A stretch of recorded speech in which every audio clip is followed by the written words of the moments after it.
So Aries, you're coming into the month really moving. There,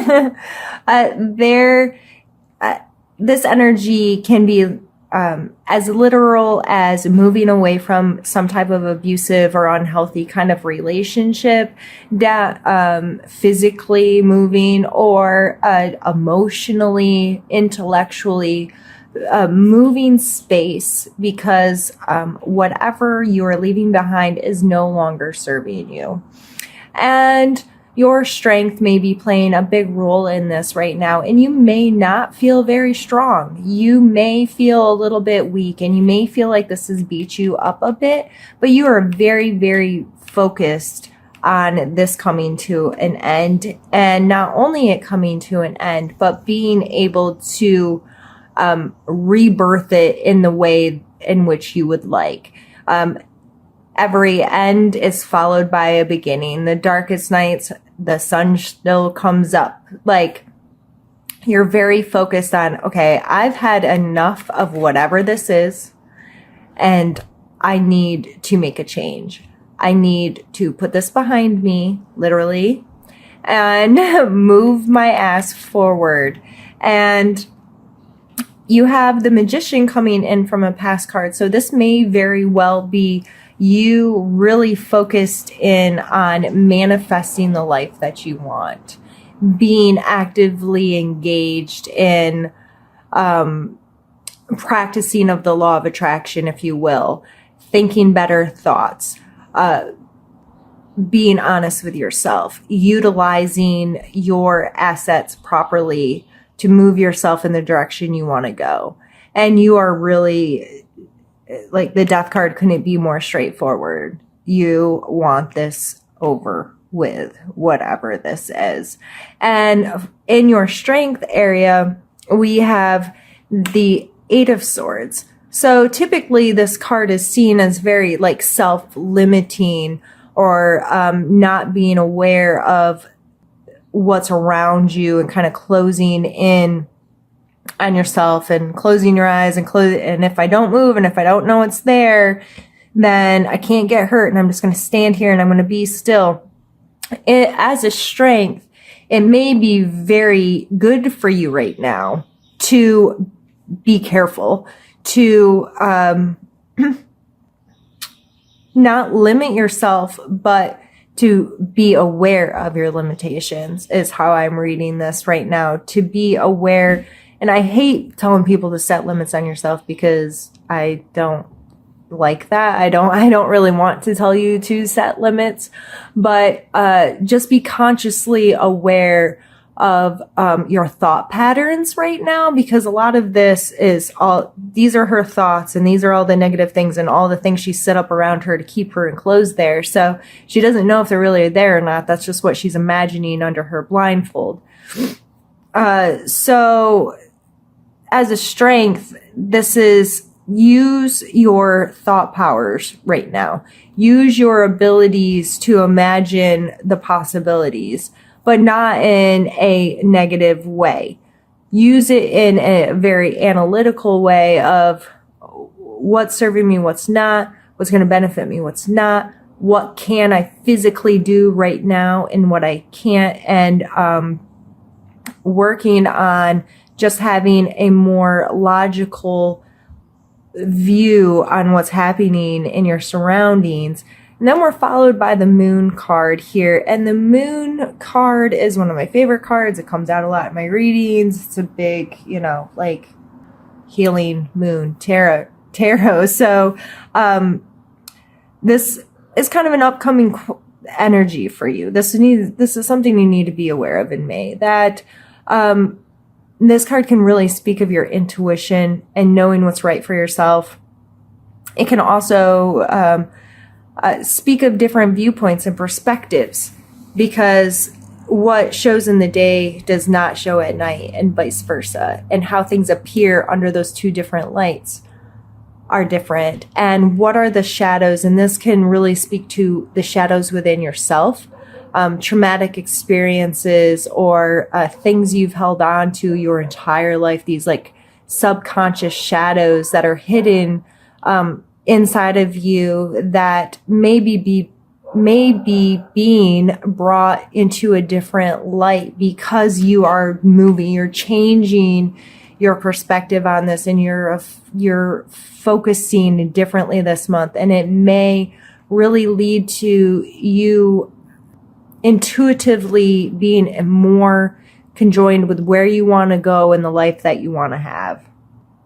And our suggestion card is the Two of Coins. So the Two of Coins, he's juggling, and he is multitasking, and he's making it work. And this card speaks of being flexible, going with the flow. The sea's topsy-turvy in the background. He has this thing going, and no, they may not be equal, but they're still, he's capable of keeping this flow going, right? So this kind of energy can be exhausting. It can wear you out. You can get worn a little thin. However, this is something you're capable of, and it's being suggested to you this month to keep juggling. Make sure you keep the momentum going. It's not going to last forever. And this is followed by the Seven of Swords, and he's kind of known as the sneaky thief. He's stealing away 5 of 7 swords. And this card, this is in your need to know area. So either both sides of the coin, maybe you need to take care of yourself first right now. You need to be self-serving. And that's probably why you have 2 cards that are moving away with swords. You have 4 sword cards right there, all in the top here. So there is a lot of analytical brain power happening this month. And so with these 2 cards, these 2 are moving. This is how you came into the month, and this is what you need to, one of the things you need to know this month. So either someone could be physically taking something from you. They could be investigating you. They could be stealing time away from you, or just like sneaking away kind of thing. Or that could be you. Are you being sneaky with how you spend your time just so you have more time to yourself? Is there something happening in your job where you're not being straightforward, even as far as thinking like plagiarism type something? But you need to know that this energy is in your life right now, and it's being called to your attention. So whether it's you or somebody else in your life, be mindful of that. If it's you, is it keeping you up at night? Because that's your next card. Or, are these kind of behaviors eating you? Because this person can't sleep because of all of these thoughts. Let's rack them up.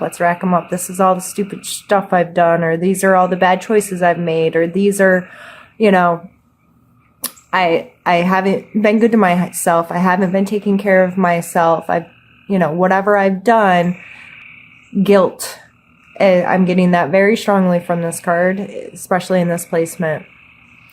You are scared that this is how you're going to continually feel. You're going to continually question the actions that you've taken and the thoughts that you've had, and it's snowballing. With all these swords, I see this kicking your ass.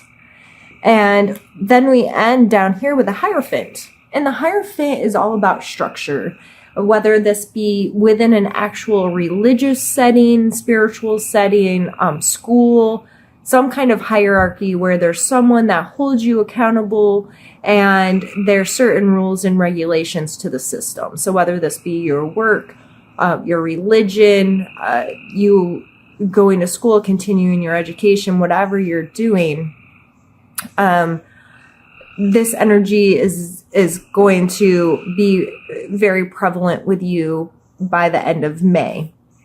So I believe that's calling to your attention to if this stuff is really keeping you up at night, if you have committed behaviors that you feel guilt or shame over, you may very well need to spend some time structuring your life so you can work through dealing with yourself.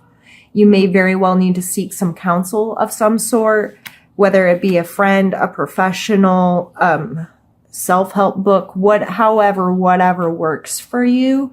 But that just pulls you into accountability with yourself, pulls you into some kind of structure that's going to help teach you how to better deal with this stuff. This is some heavy things. And I really get a strong feeling that, for a lot of you, it's this reevaluation of your relationships and where and how you spend your time. And you might be willing to leave it all. You're just ready to walk away from it and it be done. And you don't feel strong and you don't feel safe and you don't feel like you know what you need to know. Or you may be feeling like you're getting like physically stolen from, or you're committing those kinds of behaviors because of the situation you're in. It may be necessary for you to commit some of these behaviors. It may be necessary for you to sneak away, or it may be necessary for you to cut off resources or something with someone because it's not healthy. So regardless of how this is playing out, and with these general readings, I'm still new to doing this for general, and for, 50 or 100 or however many people watch this. In a personal reading, I would go much more in depth with some of these things, but I'm trying to keep it general. So, because regardless of what your position is in this month, Aries, these energies are there and you're going to be dealing with them in some capacity. And by mid-May, when the Uranus moves and all of these things happening, this could definitely cause some of this restructuring to happen in your life.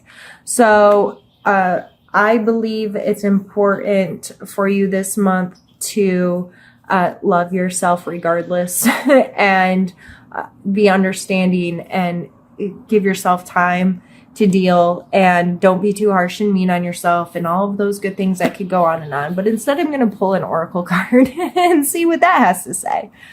And these cards are so big, they're hard for me to shuffle.